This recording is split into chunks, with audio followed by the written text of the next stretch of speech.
श्रीमद् भगवद गीता के पास आपके हर प्रश्न का उत्तर है। चाहे आपकी कोई भी परेशानी हो, कोई भी इच्छा हो, श्रीमद् भगवद गीता आपके हर प्रश्न का उत्तर देती है, आपकी हर समस्या का हल देती है। चाहे वो परेशानी आपके मन की हो या धन की हो या आपके शरीर की हो या आपके रिश्तों की हो, आपको अपनी हर समस्या का उत्तर श्रीमद् भगवद गीता में जरूर मिलेगा। आज हम उसी श्रीमद् भगवद गीता के ऐसे 11 अनमोल उपदेश आपको बताएंगे जो आपकी पूरी जिंदगी बदल देंगे। बस आप इन बातों को वीडियो के अंत तक ध्यान से सुनिए। जो भी व्यक्ति इस वीडियो को अंत तक सुनेगा उसे अपनी जिंदगी, उसे अपनी हर परेशानी का हल अवश्य मिलेगा। उसे अपनी जिंदगी में जो कुछ भी चाहिए वो उसे जरूर मिलेगा। श्रीमद् भगवद गीता का सबसे पहला उपदेश यही है कि कोई अगर आपका अपना है या कोई आपसे बड़ा है तो उसका अपने प्रति गलत व्यवहार कभी भी सहन नहीं करना चाहिए। ये गीता का उपदेश हमारी जिंदगी से भी जुड़ा है। हम भी अपने मन की अधिकतर तकलीफों को ये सोचकर जिंदगी भर सहते रहते हैं कि ये तो मेरा अपना है, ये तो मेरा बड़ा है, इसको हम कैसे कुछ कह सकते हैं। हम अगर नहीं सहेंगे, कुछ कह देंगे तो हमारे रिश्ते ही खराब हो जाएंगे, हमारे रिश्ते ही समाप्त हो जाएंगे। पर सोचने की बात यह है कि उस व्यक्ति को आप अपना कैसे मान सकते हैं जो आपकी तकलीफों की वजह हो। अपना तो वो होता है जो हमारी तकलीफों को दूर कर दे। तो गीता का ये उपदेश है कि किसी को भी अपना फायदा मत उठाने दो, किसी को भी खुद पर जुल्म मत करने दो, क्योंकि आप जितना सहेंगे लोग आपको उतना सहने के लिए और मजबूर करेंगे।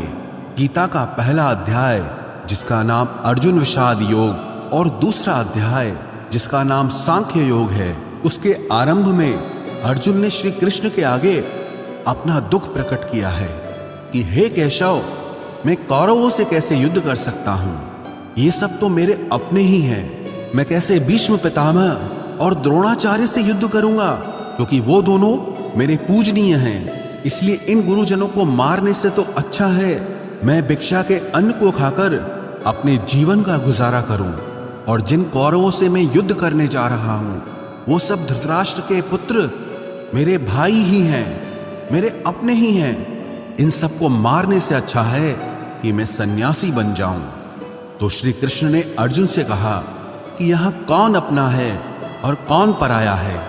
जो अधर्म करता है उसके साथ युद्ध करना तुझे मोक्ष और मुक्ति देगा। तू अपने इस मन के मोह को त्याग दे, नहीं तो सारा जग तेरी निंदा ही करेगा, तुझे डरपोक कहेगा। बात अपने पराये की नहीं है, बात धर्म और अधर्म की है, बात सही और गलत की है। अगर तू गलत को सहेगा, उसका अंत नहीं करेगा, तो गलत करने वाले को और बल मिलेगा, वो और भी गलत करेगा। इसीलिए मन के मोह को त्याग करके तू युद्ध कर। महाभारत की एक और कहानी भी है। जब अर्जुन के पुत्र अभिमन्यु की युद्ध में मृत्यु हो जाती है तब अर्जुन बहुत दुखी होता है, रोने लगता है। वो श्री कृष्ण से कहने लगा कि मेरा पुत्र अभिमन्यु मर गया है, मैं ये दुख बिल्कुल भी सहन नहीं कर सकता, मैं भी अपने आप को समाप्त कर लूंगा। फिर भगवान श्री कृष्ण उसे आत्माओं के लोक में लेके गए, जहां अभिमन्यु आनंद से बैठा हुआ था, क्योंकि उसने क्षत्रियोचित व्यवहार किया, इसलिए उसे उत्तम पद की प्राप्ति हुई। जब अर्जुन अभिमन्यु के पास रोते रोते पहुंचा, अपने पुत्र को देखकर अर्जुन बहुत प्रसन्न हुआ। उसे गले से लगाकर कहने लगा कि हे पुत्र, तेरे बिना तो मैं जी ही नहीं सकता, मैंने तो अपने जीवन की आशा का ही त्याग कर दिया है। तो अभिमन्यु कहने लगा कि आप कौन हैं? अर्जुन बोला, मैं तेरा पिता हूं, तू मेरा पुत्र है अभिमन्यु।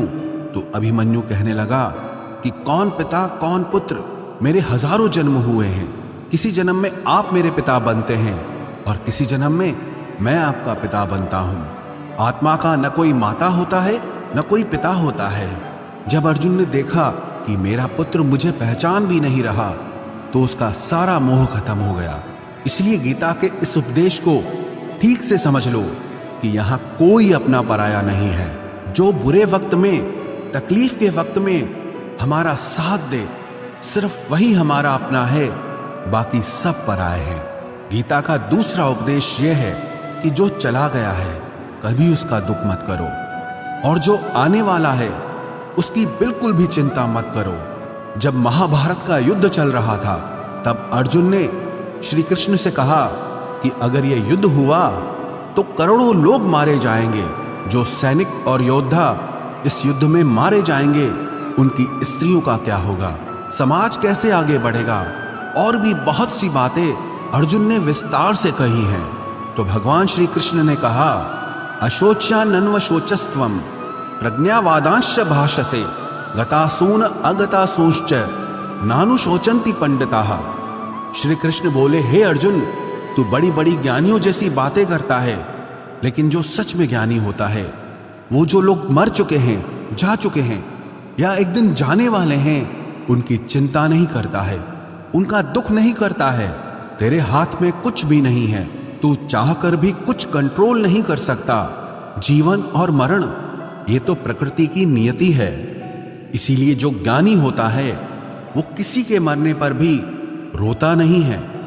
ज्ञानी जन ना ही बीते हुए कल का शोक करते हैं और ना ही आने वाले कल की चिंता करते हैं। इसीलिए जो होने वाला है वो होकर ही रहता है, और जो नहीं होने वाला है वो कभी नहीं होगा। ऐसा निश्चय जिसको समझ में आ जाता है, जिसकी बुद्धि में आ जाता है, उसे कभी कोई चिंता नहीं सताती, कोई दुख नहीं सताता। हमारे सारे दुखों का कारण ही यही है।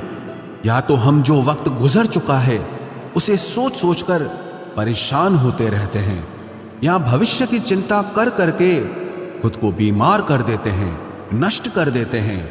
गीता का ज्ञान हमें यही सिखाता है कि ना तो हम बीता हुआ कल बदल सकते हैं और ना ही आने वाले कल पर कंट्रोल कर सकते हैं। हमारे हाथ में सिर्फ वर्तमान है, सिर्फ आज का ही पल है। हमारा 98% तनाव और चिंताएं भूतकाल और भविष्यकाल के बारे में सोचते रहने से होता है। हम हमेशा उसी में ही जीते रहते हैं, मगर वर्तमान में कभी नहीं जीते, इस पल को कभी नहीं जीते। जब आप वर्तमान का पूरा आनंद लेना सीख जाओगे, तभी आपकी जिंदगी से तनाव कम होगा, चिंताएं खत्म होगी। वर्तमान में जीना एक बहुत बड़ी उपलब्धि है। हमारे हाथ में भी सिर्फ आज का ही पल है। हमें जो भी करना है आज ही करना है। कभी भी ये सोचकर समय को नष्ट नहीं करना चाहिए कि अभी मेरे पास बहुत समय बचा है। एक गुरुजी ने अपने एक शिष्य को पारस का पत्थर दिया। उनका वो शिष्य बहुत आलसी था, हर काम को कल पे टाल देता था। तो गुरुजी ने उससे कहा कि मैं तुझे ये पारस पत्थर दे रहा हूं। इस पारस पत्थर से जब तू लोहे को स्पर्श कराएगा तो वो लोहा स्वर्ण बन जाएगा, सोना बन जाएगा। और ये पारस पत्थर मैं तुझे 1 महीने के लिए दे रहा हूं। जब 1 महीना समाप्त हो जाएगा तब मैं तुझसे ये पत्थर वापस ले लूंगा। तब तक तू इस पत्थर को अपने पास ही रख। गुरुजी का वो शिष्य बाजार में लोहा खरीदने के लिए गया। जब बाजार में वो लोहा खरीदने पहुंचा तो उसे लोहे का वो रेट बहुत महंगा लगा। उसने कहा थोड़े दिन रुक के ले लूंगा, जब लोहे का रेट कम हो जाएगा। पर उसकी बुद्धि में ये बिल्कुल नहीं आया कि इस लोहे को मैं सोना बनाकर बहुत अधिक धन बना सकता हूं। लेकिन उसके मन की सुस्ती, उसके मन का आलस्य, उसकी वजह से उसने उस काम को कल पे टाल दिया। ऐसे ही करते करते पूरा महीना समाप्त हो गया। फिर गुरुजी उस शिष्य के पास आ पहुंचे कि बताओ तुमने कितना सोना बनाया। शिष्य बोला कि मैंने तो अभी सोना बनाना शुरू भी नहीं किया। तो गुरुजी ने कहा मुझे मेरा वो पारस पत्थर वापस चाहिए। शिष्य बोला कि नहीं, मुझे थोड़ा वक्त दीजिए, मैं थोड़ा सोना बनाना चाहता हूं। गुरुजी ने कहा कि ये पारस पत्थर पूरा 1 महीना तेरे पास था, पर तू कुछ नहीं कर पाया, लेकिन अब समय समाप्त हो चुका है। ऐसे ही ये हमारा जीवन है, हमारी जिंदगी है, और ये समय ही पारस पत्थर है। हम समय के एक एक पल से अपने जीवन को सोना बना सकते हैं, लेकिन हमें ये लगता है कि हमारे पास बहुत समय बचा है, एक दिन जिंदगी को जी लेंगे, एक दिन जिंदगी में खुश हो जाएंगे, लेकिन वो दिन कभी नहीं आता और हम जिंदगी भर भागते रहते हैं, चिंता करते रहते हैं, दुखी होते रहते हैं, लेकिन जिंदगी को जीना, खुश रहना हम भूल जाते हैं। इसलिए गीता का ज्ञान हमें यह सिखाता है कि आप आज में जीना सीखो, इस पल में जीना सीखो। गीता का तीसरा उपदेश यह है कि मौत से डरना बिल्कुल व्यर्थ है। श्री कृष्ण ने गीता में कहा है कि यह संसार मृत्यु लोक है। जिसका भी जन्म हुआ है वो एक दिन जरूर मर जाएगा। जिसका आरंभ हुआ है उसका अंत अवश्य होगा। हम इसे रोक नहीं सकते। जैसे हम रोज कपड़े बदलते हैं, वैसे ही हमारी आत्मा नया शरीर धारण करती है। मृत्यु सिर्फ इस जीवन का एक नया आरंभ है, इस जीवन का अंत नहीं है। आत्मा कभी नहीं मर सकती और ना ही उसे कोई मार सकता है, लेकिन मौत का डर मनुष्य को सबसे ज्यादा लगा रहता है। मौत का दुख भी इंसान को सबसे ज्यादा होता है। एक पेड़ में दो पक्षियों का जोड़ा रहता था। उन दोनों को एक दूसरे से बहुत प्रेम था। उन्होंने साथ जीने मरने की कस्में खाई थी। एक दिन वहां एक शिकारी आया और उसने एक तीर चलाकर वहां पेड़ पर बैठे मादा पक्षी को मार दिया। तो वो अकेला नर पक्षी रोने लगा कि मैं तुम्हारे बिना कैसे जी पाऊंगा। तुम्हारी जगह मेरी मृत्यु आ जाती, मेरा जीवन तुमको मिल जाता। वो रो रो के बहुत विलाप करने लगा। इतने में ही उस शिकारी ने दूसरा तीर चलाया और उस नर पक्षी को भी मार दिया। वास्तविकता में ये कहानी हमारी ही है। हम भी रोते रहते हैं जब कोई मरता है तो, लेकिन हमें ये नहीं पता कि एक न एक दिन हमारा भी जीवन समाप्त हो जाएगा। हम भी उसी मृत्यु के पेड़ पे ही बैठे हैं, लेकिन शरीर का मिटना हमारा अंत नहीं है। श्री कृष्ण ने अर्जुन से कहा कि हे अर्जुन, तेरे और मेरे अनंत जन्म हुए हैं। तुझे कुछ भी याद नहीं है, लेकिन मुझे सब याद है। जो व्यक्ति इस सत्य को समझ ले कि मैं यहां इस संसार में कुछ समय के लिए आया हूं, उसकी जिंदगी के सारे झगड़े, सारे दुख, सारी चिंताएं ही समाप्त हो जाएंगी। जब इस संसार से जाना ही है तो दुख किस बात का। पहले के जमाने में साधु महात्मा लोग पैदल यात्रा करते थे। यात्रा करते करते वो एक नगर में पहुंचे। वो महात्मा बहुत थक चुके थे। उस नगर में उन्होंने एक महल देखा और उन्होंने उस महल में जाकर विश्राम करने का सोचा और वो महल में जाकर सो गए।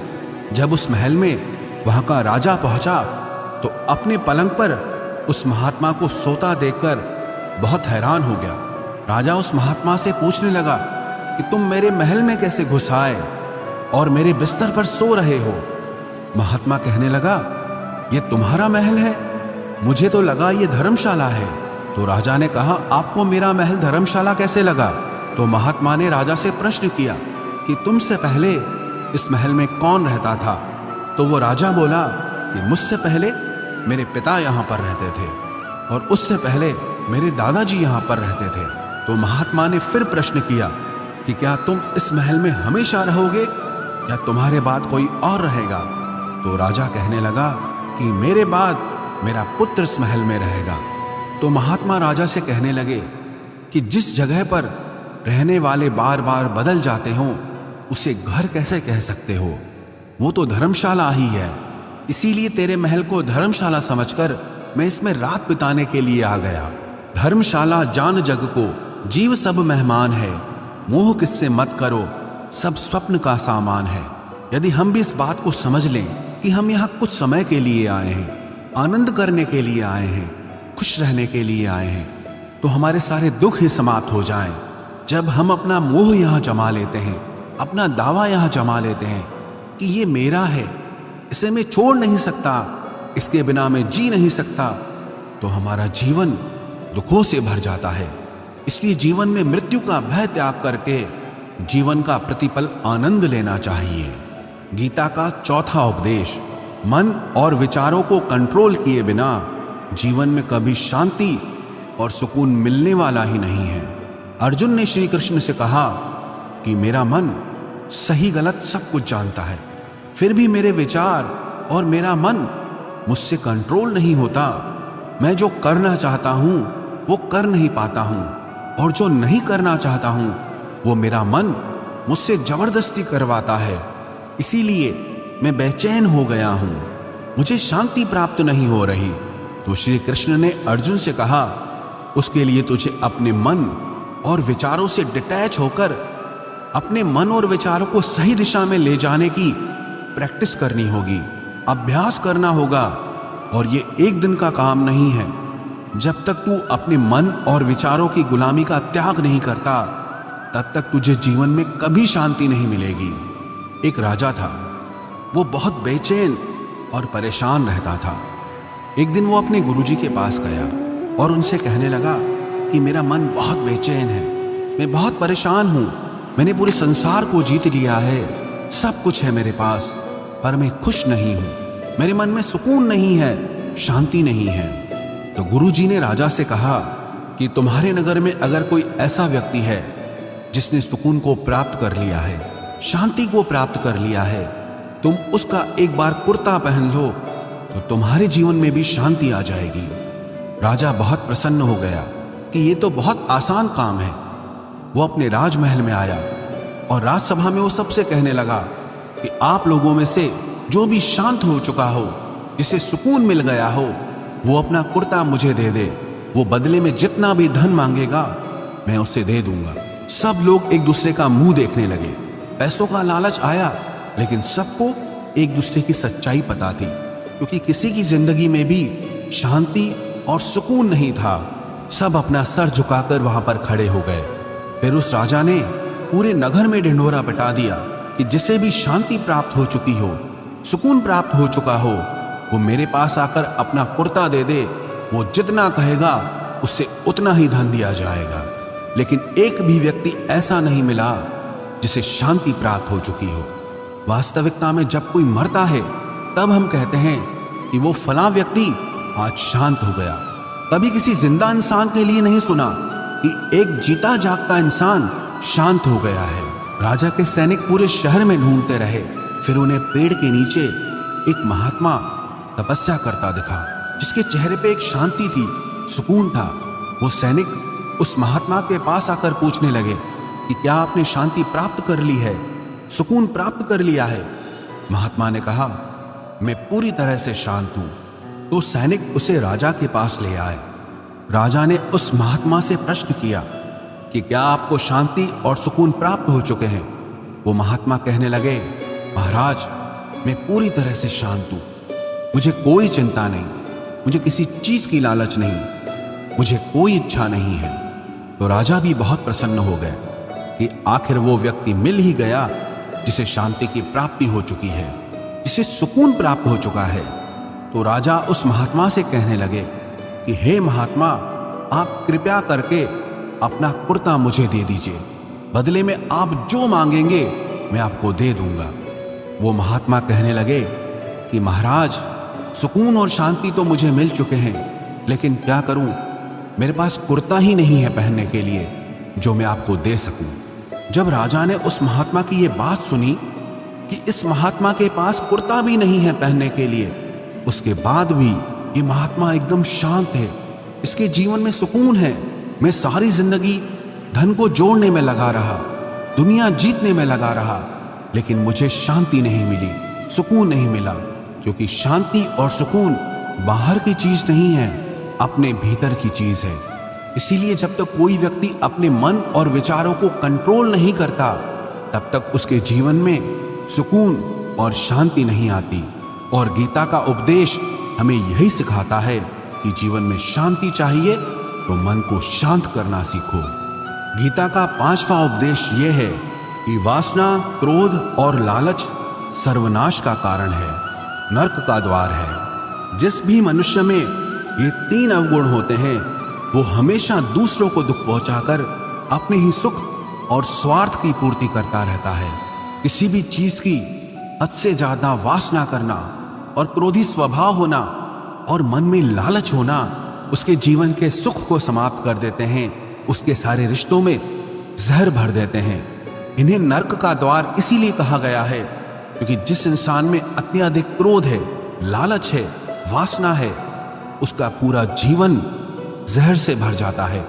उसको मरने के बाद नहीं, जीते जी यहीं पर नरक का दर्शन होता है। गीता का छठा उपदेश यह है कि सब भगवान एक ही हैं, कोई छोटा बड़ा नहीं है। सब एक परब्रह्म परमात्मा के अलग अलग रूप और नाम हैं। श्री कृष्ण ने गीता के 10वें अध्याय विभूति योग में बताया है कि जितने भी जगत के देवी देवता हैं वो सब मेरी ही विभूति है। मैं ही शिव हूं, मैं ही इंद्र हूं, मैं ही यक्षराज कुबेर भी हूं, मैं ही अग्निदेव हूं। देवताओं के गुरु बृहस्पति भी मैं हूं, समुद्र भी मैं ही हूं, अक्षरों में ओम भी मैं ही हूं, काल का महाकाल भी मैं ही हूं, सारे जगत का नाश, उत्पत्ति और पालन करने वाला भी मैं ही हूं। श्री कृष्ण ने अर्जुन से कहा कि मेरी विभूतियों का कोई अंत नहीं है, इसलिए सब भगवान, सब नाम, सब देवता मेरे ही रूप हैं। इसीलिए तो किसी भी देव या ईश्वर में कभी भेद बुद्धि मत करना, कभी किसी को छोटा बड़ा मत समझना। और गीता का उपदेश हमें यह सिखाता है कभी भी किसी दूसरे के इष्ट को छोटा नहीं समझना चाहिए, या इस बात पर झगड़े फसाद नहीं करने चाहिए कि कौन बड़ा है और कौन छोटा है। गीता का 7वां उपदेश यह है, सुख की इच्छा ही आखिर में हमारे दुखों का कारण बनती है। श्री कृष्ण ने अर्जुन से कहा कि मनुष्य जितना सुखों की लालसा और इच्छा करता है उतना ही उसकी इंद्रियां सुख भोग में आसक्त हो जाती है, उतना ही इंसान का मन संसार के सुख और आकर्षण का गुलाम बन जाता है। और जितना सुख के पीछे भागेगा उतना ही उसे दुख के अनुभव से भी गुजरना पड़ेगा, क्योंकि ये संसार का नियम ही है। जो चीजें शुरू में मन को बहुत आकर्षित करती हैं बाद में बहुत दुख देती हैं, और जो चीजें शुरू में मुश्किल लगती हैं, कठिन लगती हैं, बाद में हमें बहुत काम आती हैं।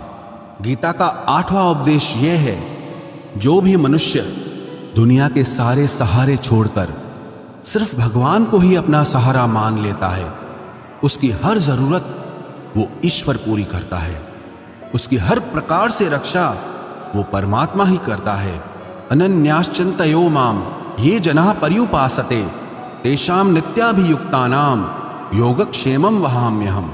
जो भी व्यक्ति मुझे ही अपना सहारा मानता है उसका योगक्षेम मैं वहन करता हूं। योगक्षेमं वहाम्यहम् अर्थात जो चीज नहीं मिली है उसकी प्राप्ति कराना उसका नाम योग है, और जो चीज जीवन में मिली हुई है उसकी रक्षा करना उसका नाम क्षेम है। तो श्री कृष्ण कहते हैं जो मुझ पे डिपेंड हो जाते हैं उनको जो चाहिए वो मैं जरूर देता हूं, और उनकी हर प्रकार से मैं रक्षा भी करता हूं। गीता का 9वां उपदेश यह है कि इस संसार में हमारा कुछ भी नहीं है। गीता सार में आपने कई बार सुना होगा कि तुम्हारा क्या गया जो तुम रोते हो, तुम क्या लाए थे जो तुमने खो दिया, तुमने क्या पैदा किया जो नष्ट हो गया, तुमने जो लिया यहीं से लिया, जो कुछ भी दिया यहीं पर दिया। जो आज तुम्हारा है कल किसी और का होगा, क्योंकि परिवर्तन इस संसार का नियम है।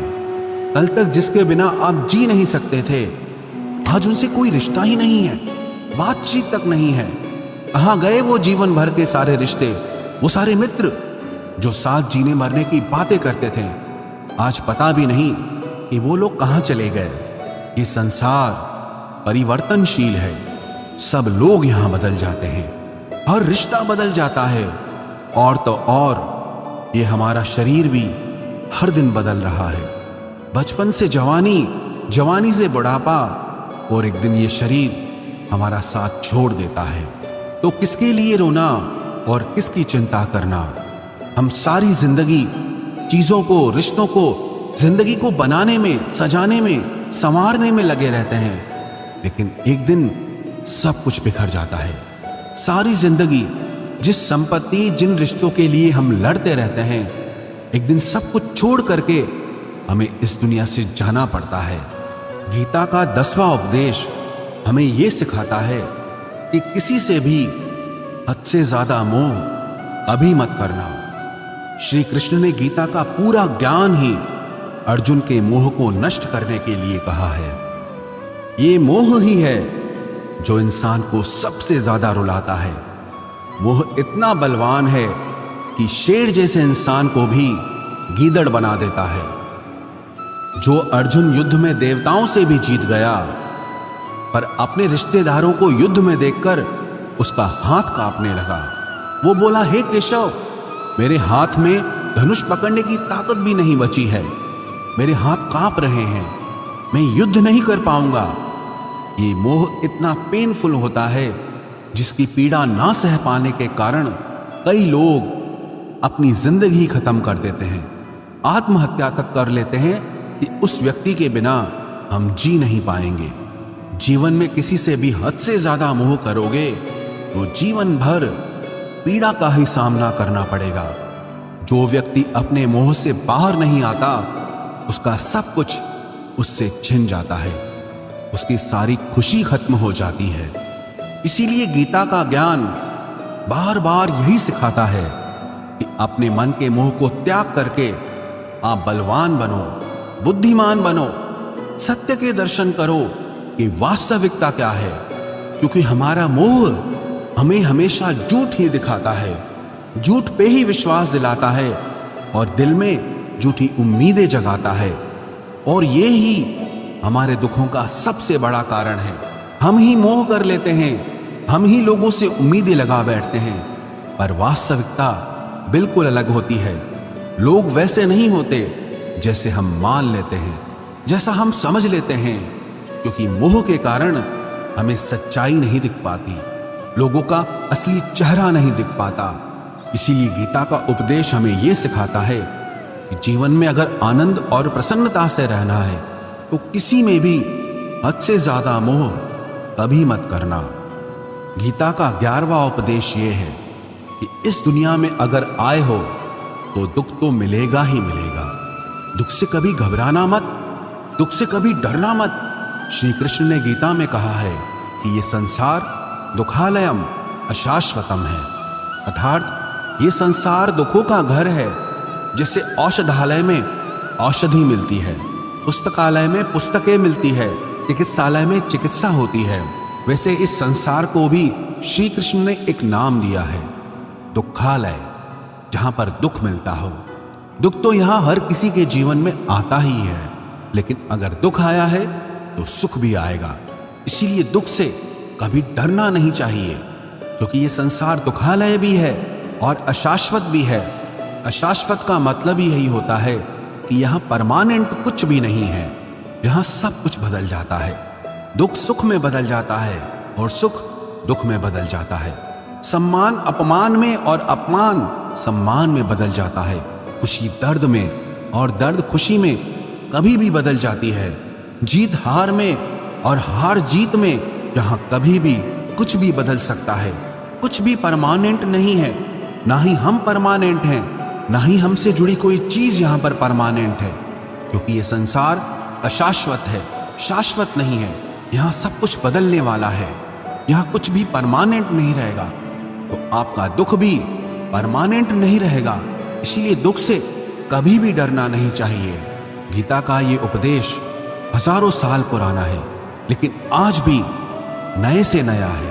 पूरे विश्व में गीता को सबसे ज्यादा पढ़ा गया है और सबसे कम समझा गया है। श्रीमद् भगवद गीता के ये उपदेश अगर कोई व्यक्ति ठीक से समझ ले और उसे अपनी जिंदगी में उतार ले तो ये पक्की बात है, वो अपनी जिंदगी में जो चाहे वो हासिल कर सकता है। अपने जीवन की हर समस्या से वो एक पल में बाहर आ सकता है। श्रीमद् भगवद गीता के इस दिव्य उपदेश को हमें बार बार सुनना चाहिए, हर रोज सुनना चाहिए। जब भी जीवन में कोई चिंता या परेशानी आए तो एक बार इस उपदेश को जरूर सुन लेना और मन में ये विश्वास रखना कि गीता का ये उपदेश आपकी जिंदगी की हर परेशानी में आपको राह अवश्य दिखाएगा।